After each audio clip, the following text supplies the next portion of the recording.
Hai, selamat datang di Sabar Talks, tempat di mana kisah hidup jadi pelajaran berharga. Kalau kamu suka cerita yang menyentuh hati, klik subscribe sekarang juga ya. Jangan lupa like videonya dan tulis di komentar kamu nonton dari mana. Siapa tahu ada teman satu kota di sini. Dan sekarang mari kita mulai kisah hari ini. Pagi itu aku baru saja menyelesaikan desain interior untuk proyek kafe kecil di daerah Kemang ketika ponselku berdering. Nama Mama muncul di layar. Kupikir, Mama hanya ingin menanyakan kabar seperti biasa, tapi nada suaranya langsung terdengar tak biasa. Raisa, pulanglah malam ini. Ada yang ingin Mama dan Papa bicarakan. Aku mengangguk pelan. Walau beliau tidak bisa melihat, kata-katanya melayang-layang dalam pikiranku sepanjang hari. Aku mencoba fokus menyelesaikan layout terakhir, tapi pikiran ini terlalu berisik. Aku tidak tenang. Naluri perempuanku berkata, ini bukan sekadar obrolan biasa. Sore itu aku pulang ke rumah orang tuaku di Depok.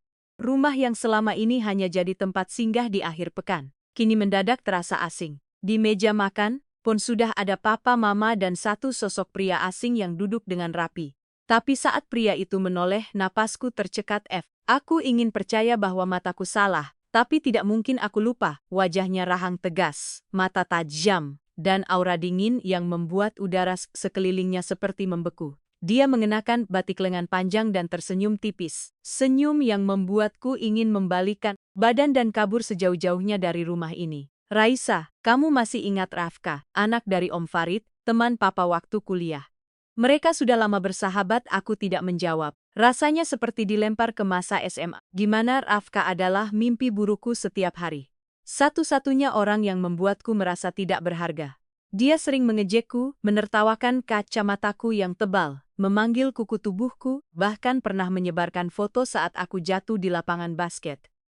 Semua orang tertawa waktu itu, termasuk dia. Papa dan Om Farid sudah sepakat untuk menjodohkan kalian. Rafka juga sudah setuju. Jantungku berhenti sejenak, telingaku berdengung. Apa-apaan ini? Apa? Tanyaku pelan tapi tajam. Papa, Mama serius? Mama mengangguk dengan wajah penuh harap.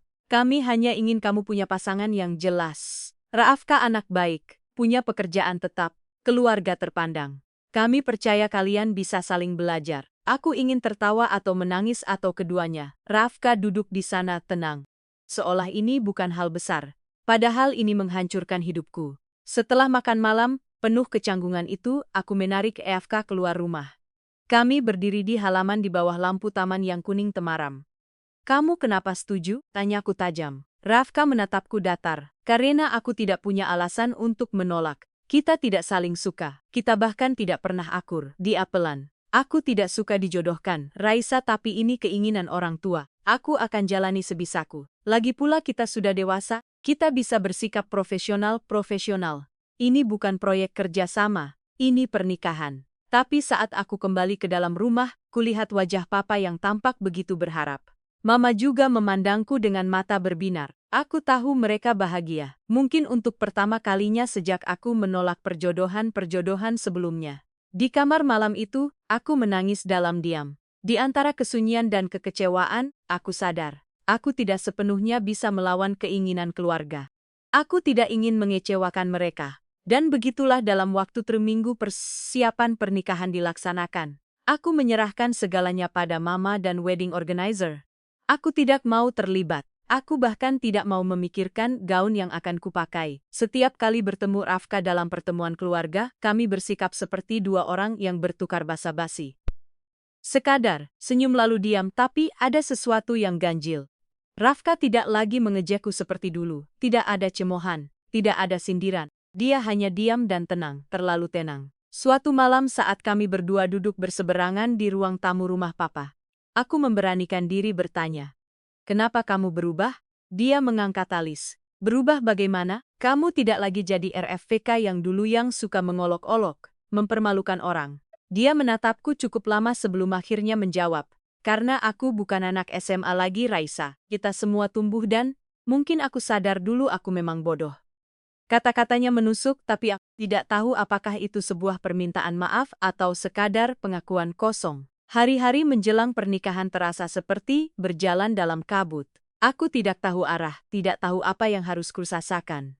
Yang jelas aku tidak bahagia. Aku dijodohkan dengan pria yang dulu membuatku merasa kecil. Dan kini aku harus menyebutnya suami.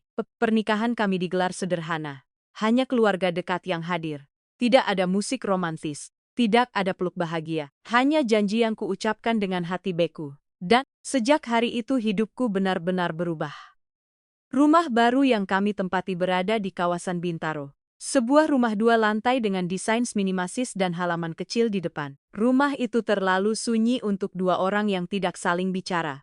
Tidak ada ucapan selamat pagi, apalagi cium kening seperti yang kulihat di drama-drama Korea. Aku masuk ke kamar kami setelah upacara akad selesai dan segera mengunci pintu kamar mandi. Di balik pintu itu aku terisak pelan. Gaun pengantin masih melekat di tubuhku.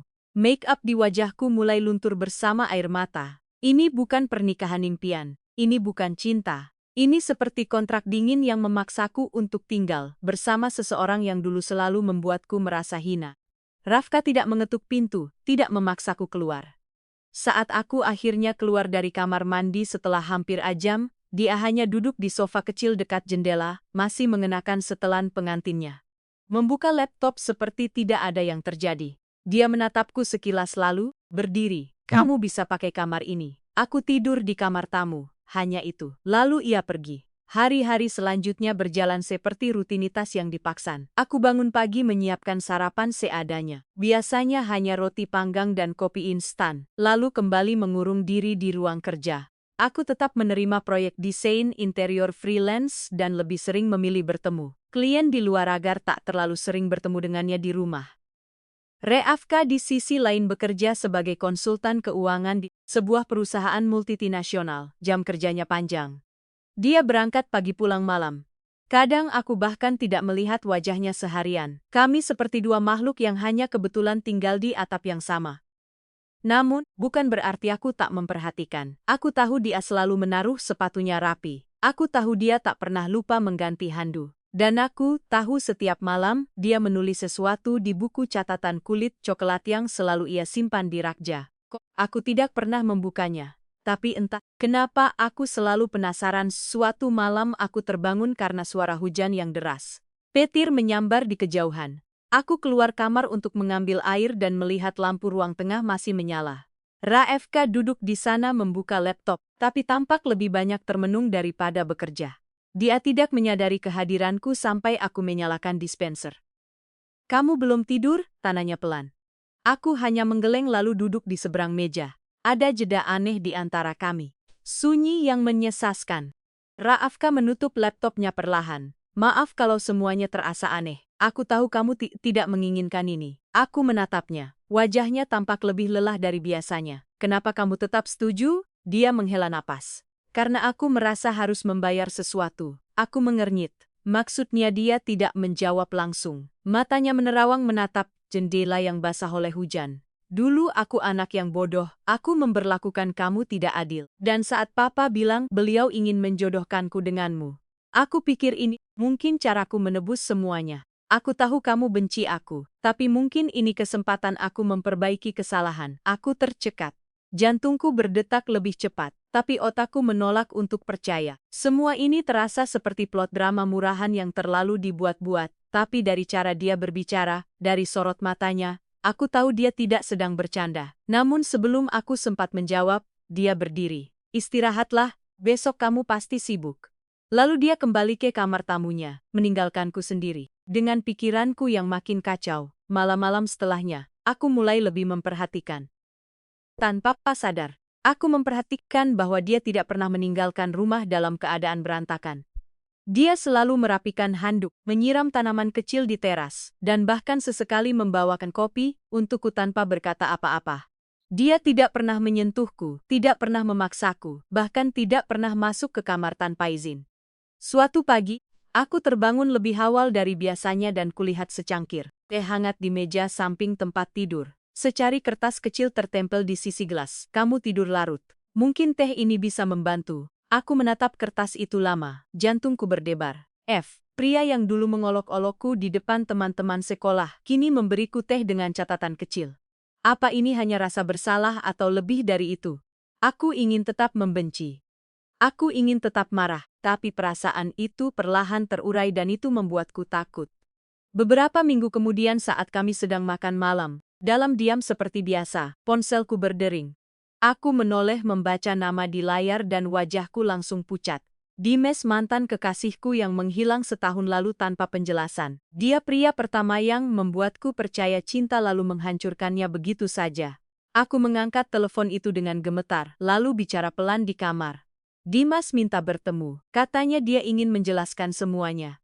Aku bingung. Bagian diriku ingin tahu alasan kepergiannya, tapi bagian lain takut terbuka kembali untuk luka yang sama. Saat aku kembali ke meja makan, aku sadar Rafka menatapku. Itu mantanmu? Tanyanya tanpa nada cemburu, tapi tidak sepenuhnya datar. Aku mengangguk. Dia minta ketemu dan kamu mau? Aku ragu menjawab, tapi akhirnya berkata jujur. Mungkin. Rafka menunduk mengaduk nasinya yang sudah dingin. Kamu tidak perlu izin padaku tapi hati-hati. Aku tidak tahu kenapa, tapi kata-katanya membuat dadaku hangat. Tidak seperti peringatan, tapi seperti perlindungan. Dan aku benci mengakui bahwa aku mulai nyaman. Aku menemui Dimas di sebuah kafe kecil di daerah Senopati. Dia tampak seperti dulu, tapi lebih kurus. Dia minta maaf, katanya saat itu, dia punya masalah keluarga yang membuatnya harus pergi mendadak ke luar negeri. Dia kembali karena tahu aku sudah menikah dan dia tidak bisa tenang. Kalau saja kamu belum menikah, katanya, aku pasti akan memperbaiki semuanya. Aku menatapnya lama sebelum akhirnya menjawab.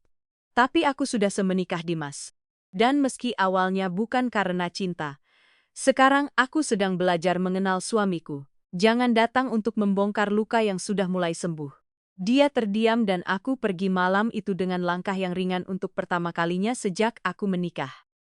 Saat aku tiba di rumah sudah hampir tengah malam, aku melihat cahaya dari dapur masih menyala. Rafka duduk di sana dengan secangkir kopi di tangannya. Kamu pulang juga katanya singkat. Aku berjalan mendekat lalu duduk di seberangnya. Aku tidak akan menemui Dimas lagi. Dia menatapku tak bertanya apa-apa. Tapi senyumnya walau tipis, seperti ucapan terima kasih tanpa kata. Hubungan kami masih sunyi, tapi tidak lagi beku. Ada ruang di antara kami yang mulai terasa hangat. Dan justru karena itulah aku mulai takut. Takut kalau semua ini hanya sementara. Takut kalau aku berharap terlalu jauh. Tapi di balik ketakutan itu ada satu tanya yang terus menempel di ujung hatiku. Siapa sebenarnya Rafka sekarang? Apa pria yang pernah menyakitiku itu benar-benar sudah berubah? Dan yang lebih penting, apakah aku siap memaafkan? Pertanyaan itu terus berputar di kepalaku malam itu. Aku berbaring di atas ranjang yang serasa terlalu luas dan terlalu sunyi. Lalu entah kenapa aku bangun perlahan dan keluar kamar. Langkahku membawaku ke lorong rumah yang remang menuju ruang kerja kecil milik FK di sudut lantai 2. Pintu itu tak terkunci. Kubiarkan terbuk sedikit, lalu masuk pelan-pelan. Ruangan itu tertata rapi, terlalu rapi. Seolah pemiliknya tidak pernah benar-benar merasa nyaman tinggal di sini. Di sudut meja kayu itu, ada satu benda yang mencuri perhatianku. Buku catatan kulit coklat yang sudah beberapa kali kulihat ia pegang, namun tak pernah terbuka di hadapanku. Aku tahu ini salah, tapi aku tidak bisa menahan rasa penasaran yang sejak lama bergolak dalam dada. Dengan jari gemetar, kubuka lembar pertama dan hatiku langsung seperti dicekik oleh sesuatu yang tak kasat mata. Halaman pertama hanya berisi satu kalimat. Andai saja, aku bisa mengulang semua dari awal. Tanganku bergetar saat membuka halaman berikutnya. Di situ, ada coretan yang tampaknya ditulis pada hari-hari berbeda. Tidak rapi. Beberapa di antaranya tampak ditulis terburu-buru, tapi semuanya berisi tentang satu hal. Tentang aku. Hari ini aku melihat dia tersenyum di ruang tamu, tapi bukan karena aku. Aku tahu aku bukan pilihan hatinya, tapi aku akan jaga dia. Mungkin diam-diam saja sudah cukup.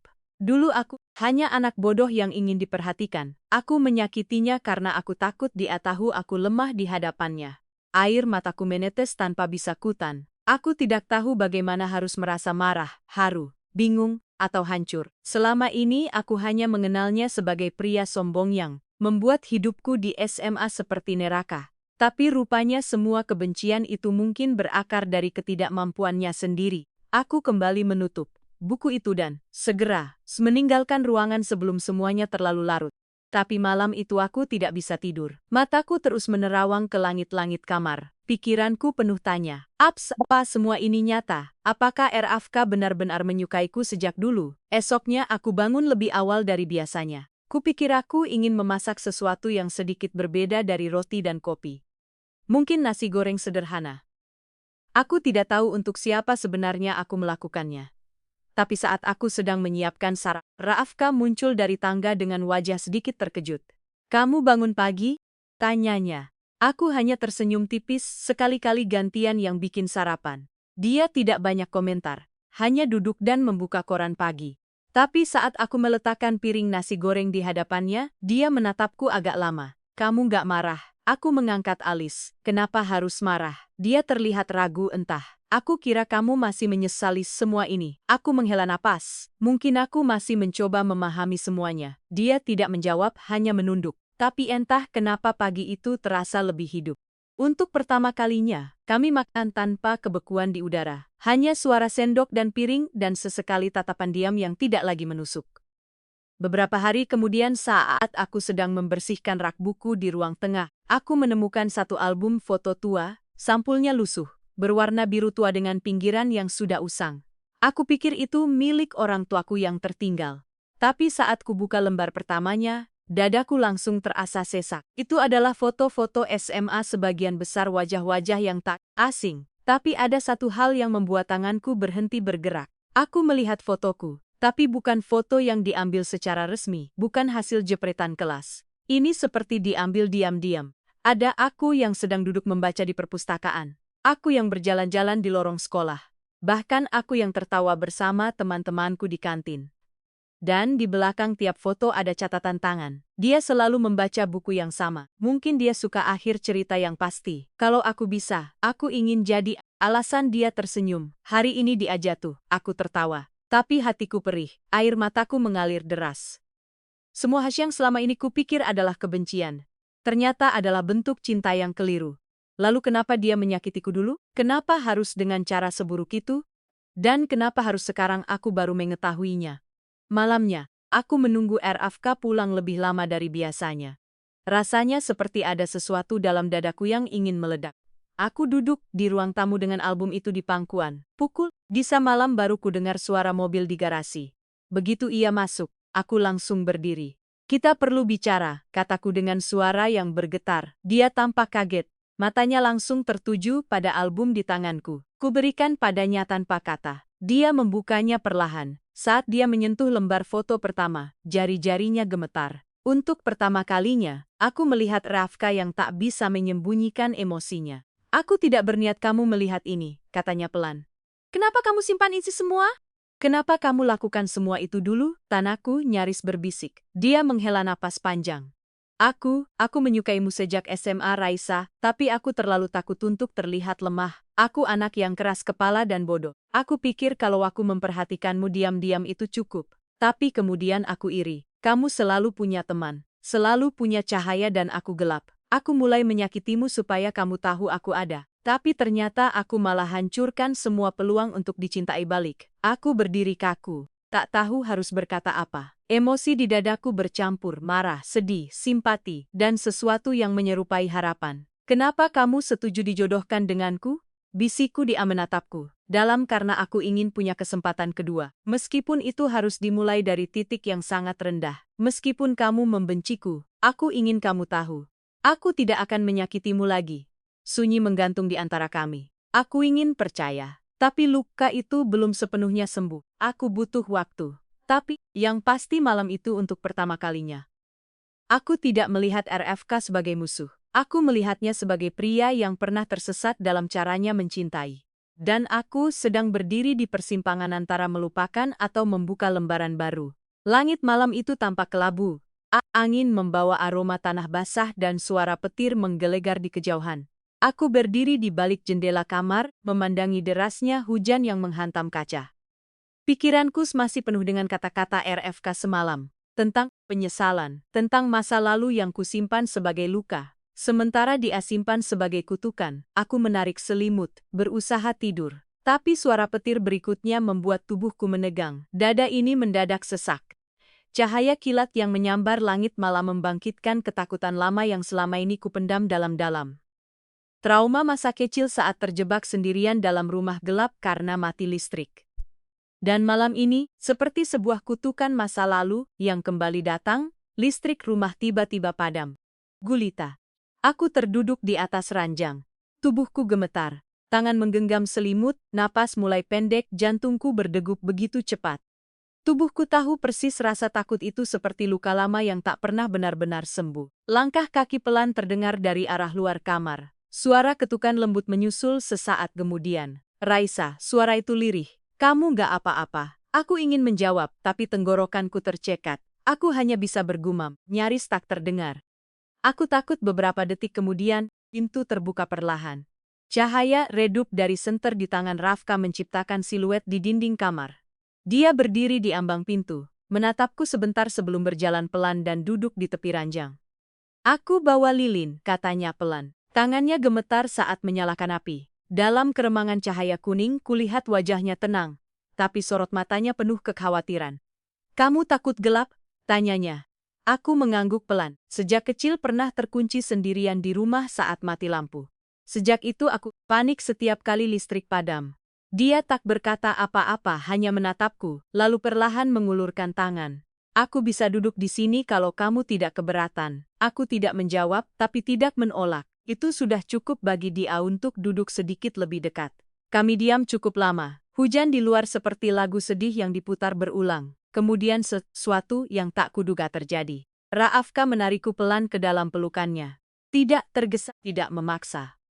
Tangannya hanya menggenggam pundakku. Dan entah mengapa aku tidak merasa ingin melepaskan diri. Rais, bisiknya.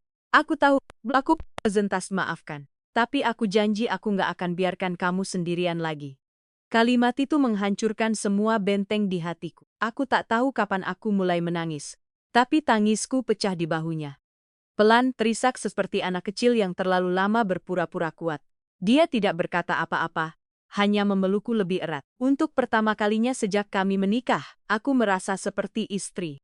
Bukan karena status, tapi karena dipeluk bukan sebagai tanggung jawab, melainkan sebagai seseorang yang ingin dilindungi. Setelah malam itu, banyak hal berubah.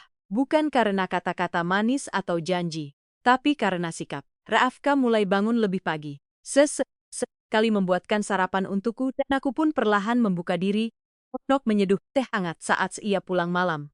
Kami belum berbicara banyak, tapi keheningan kami mulai terasa hangat, bukan lagi canggung. Kami masih tidur di kamar berbeda. Tapi setiap malam sebelum masuk ke kamarnya, Rafka selalu mengetuk pintu kamarku dan berkata pelan, "Selamat malam, Raisa." Sekilas sederhana, tapi entah kenapa aku selalu menunggu kalimat itu datang. Hingga suatu malam aku masuk angin cukup parah, tubuhku lemas, kepala pening. Aku hanya mampu rebahan seharian. Tanpa kusangka, Rafka izin tidak masuk kerja. Dia membelikan bubur, memakaikanku jaket tebal, dan duduk di samping ranjang sambil mengipasi tubuhku pelan. "Kenapa kamu begini?" tanyaku pelan, suara serak. "Begini bagaimana?" ia balik bertanya. Begitu perhatian, dia tersenyum. "Karena aku suamimu dan karena aku ingin, bukan karena merasa harus." Aku menatapnya dalam-dalam. Dan di sana aku tidak lagi melihat pria Esma yang penuh ejekan. Yang kulihat adalah pria dewasa yang menyimpan banyak penyesalan dan ingin memperbaiki segalanya. Meski sedikit terlambat dan saat dia memegang tanganku sore itu, aku tidak menariknya. Namun ketika aku mulai merasa tenang, ketika hatiku mulai terbuka, takdir kembali mengetuk pintu dengan cara yang menyakitkan. Pagi itu aku pergi ke minimarket dekat rumah. Saat kembali kulihat ada wanita berdiri di gerbang tinggi berambut panjang.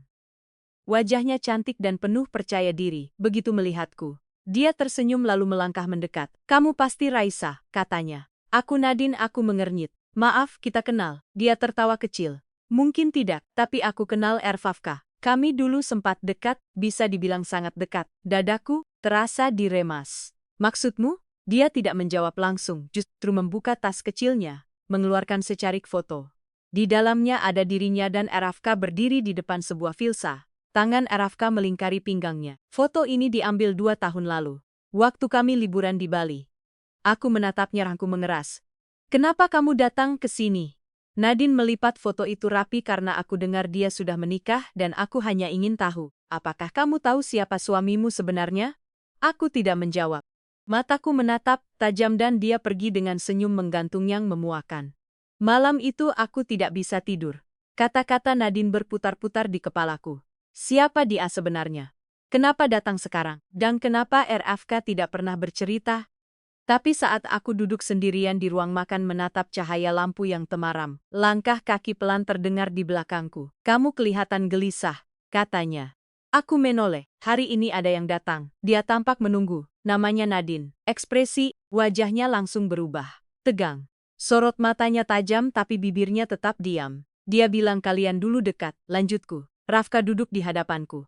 Ya kami pernah dekat tapi itu dulu sudah selesai sejak lama. Dia tahu itu, tapi Nadine, dia sulit melepaskan. Aku mengerutkan dahi. Kenapa kamu tidak pernah cerita? Karena aku tidak ingin kamu membandingkan. Aku tidak ingin kamu menaruh curiga. Aku ingin kamu tahu aku tidak membawa masa laluku ke dalam pernikahan ini. Aku menatapnya lama, tapi sekarang masa lalumu datang sendiri ke pintu rumah kita. Dia tidak membantah, tapi nada suaranya berubah pelan. Kalau kamu mau marah, marahlah aku terima. Tapi aku janji, aku tidak berbohong tentang perasaanku padamu Raisa. Aku mungkin tidak sempurna, tapi aku tidak main-main. Mal itu kami dijak bicara lagi. Tapi aku tahu badai baru saja mulai. Dan meski hatiku mulai terbuka, aku juga tahu cinta sejati bukan sekadar pelukan hangat saat hujan. Tapi keberanian untuk menghadapi masa lalu yang datang tanpa diundang. Sejak malam itu, suasana di rumah kembali berubah. Bukan dingin seperti dulu, tapi seperti langit mendung yang menyimpan petir. Kami tetap bertegur sapa, tetap saling menyiapkan sarapan, tetap bertukar senyum kecil. Tapi ada sesuatu yang tergantung di antara kami. Tak terlihat, tapi terasa aku berusaha percaya. Tapi kehadiran Nadine meretakan ketenanganku. Foto itu masih terbayang di benakku. Rafka tampak begitu nyaman bersamanya. Dan yang paling menggangguku, kenapa Nadine begitu yakin datang ke rumah ini? Kenapa seolah dia tahu segalanya tentang aku?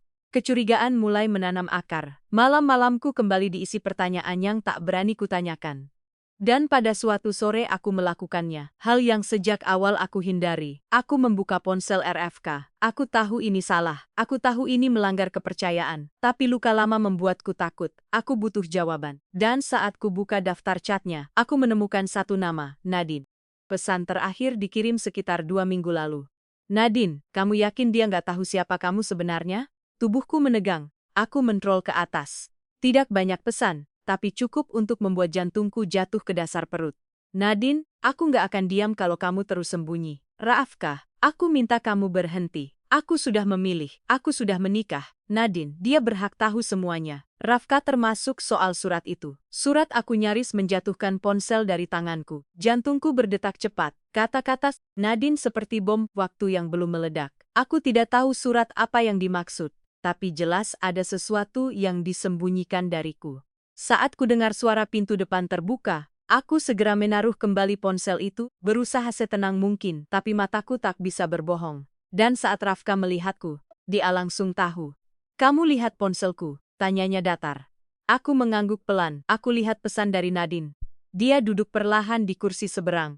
Napasnya berat seperti seseorang yang tahu. Waktunya sudah habis. Aku bisa jelaskan, katanya. Silakan. Dia terdiam sejenak, lalu mengusap wajahnya dengan kedua telapak tangan. Sebelum Papa mengenalkanmu padaku, sebenarnya aku sudah tahu. Bahkan jauh sebelum itu. Aku mengerutkan dahi. Tahu dari mana? Papa kamu dan papaku itu sudah sahabatan sejak lama. Sejak kita SMA mereka sering ngobrol soal anak-anak mereka. Papamu sering cerita soal kamu, tentang prestasimu, tentang hobimu. Aku tahu kamu akan jadi desainer bahkan sebelum kamu lulus. Aku hanya terdiam saat aku lihat kamu lagi di acara keluarga besar waktu itu. Aku sadar aku masih punya rasa. Tapi aku sadar juga aku nggak punya hak apa-apa setelah semua yang kulakukan di masa lalu. Jadi waktu Papa bilang dia ingin menjodohkan aku denganmu, aku pikir ini kesempatan kedua. Aku menarik napas dalam. Lalu surat itu apa? Rafka menunduk. Itu surat dari Nadine. Dia tahu tentang perjodohan kita dan dia marah. Dia kirim surat ke kantorku, mengancam akan memberitahu kamu semua masa lalu kami. Tapi dia juga bohong seolah aku masih berhubungan dengannya. Padahal tidak. Kenapa kamu tidak bilang dari awal? Suaraku pecah, karena aku takut kamu pergi sebelum sempat melihat siapa aku yang sekarang. Tangisku pecah di tempat.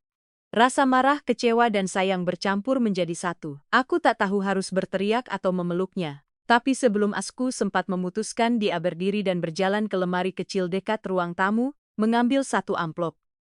Ini suratnya, katanya sambil menyodorkan. Kamu boleh baca, tapi setelah itu kamu yang putuskan. Aku gak akan paksa kamu tetap tinggal. Dengan tangan gemetar, aku membuka amplop itu.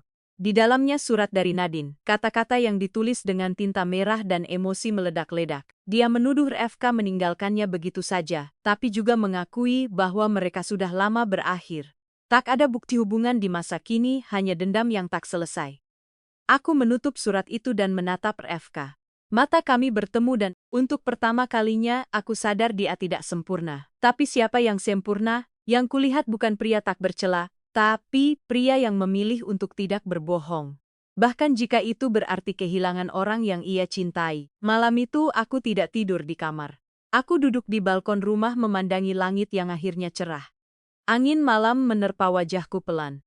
Dan untuk pertama kalinya aku mendengarkan hatiku tanpa suara dari masa lalu. Pagi berikutnya saat Rafka keluar dari kamar tamu, dia menemukan secangkir kopi hangat di meja makan. Dan aku duduk di sana menunggunya. Kalau kamu masih mau memperbaiki semuanya, kataku. Aku di sini. Wajahnya seolah tak percaya, tapi bibirnya tersenyum perlahan. Aku nggak akan sia-siakan kamu lagi. Hari-hari kami setelah itu bukan seperti dongeng. Ada ribut kecil, ada salah paham, tapi ada juga tawa yang mulai sering terdengar.